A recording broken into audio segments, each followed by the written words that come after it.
Kaleshwaram commission రిపోర్ట్లో ఏముంది, ఎందుకంత భయం అని స్వేచ్ఛ రాసింది. గులాబీ అటాక్. బీఆర్ఎస్ నాడు చెప్పుకున్న గొప్పలేంటి, జ్యుడిషియల్ కమిషన్ విచారణలో తెలియదేంటి, అసలు విషయాలు బట్టబయలు అయినట్టయినా స్వేచ్ఛ ఎక్స్క్లూజివ్ రిపోర్ట్ అంటూ గులాబీ అటాక్. కేసీఆర్కు నోటీసులపై మండిపాటు, రాష్ట్ర కేంద్ర ప్రభుత్వాలపై మాటల తూటాలు, కమిషన్లు విచారణ పేరుతో కాలయాపన అంటూ ఫైర్. అసలు ఏం జరుగుతుందని పార్టీ క్యాడర్లో చర్చ. బెదిరిస్తే భయపడ, నీ చిట్టా అంతా మా చేతిలోనే ఉంది, కాళేశ్వరం కమిషన్ విచారణకు హాజరవుతా, సీఎం రేవంత్ రెడ్డిపై ఎంపీ ఈటల ఆగ్రహం. కేసీఆర్ వ్యక్తి కాదు శక్తి అని మాజీ మంత్రి గంగుల శ్రీనివాస్ గౌడ్ అన్నారు.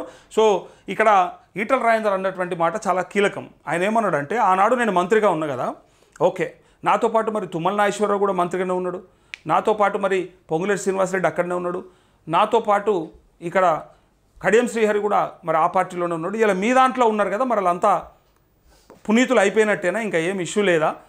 పైగా చాలా ముఖ్యమైన ఒక విషయం చెప్పింది ఏంటిదంటే, ఆర్థిక శాఖ మాత్యులుగా ఈయన పనిచేసినప్పుడు ఆర్థిక శాఖ కార్యదర్శిగా పనిచేసింది ఎవరు తెలుసా, ఈయన ఉన్నటువంటి CS chief secretary of Telangana Ramakrishna Rao.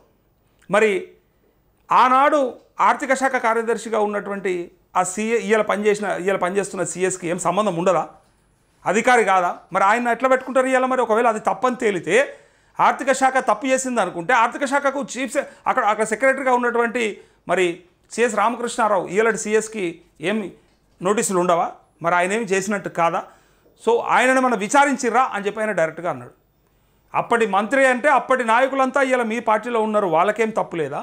పైగా అప్పటి కార్యదర్శిగా ఉన్నటువంటి ఆయన ఇలా మీ ప్రభుత్వంలో సీఎస్గా ఉన్నాడు, మరి ఆయనదేం తప్పు ఉండదా అని చెప్పి డైరెక్ట్గా ఈటల రాజేందర్ బ్రహ్మాండంగా ప్రశ్న అడిగాడు. దానికి సమాధానం ఏం చెప్తుందో చూడాలి ప్రభుత్వం నుంచి.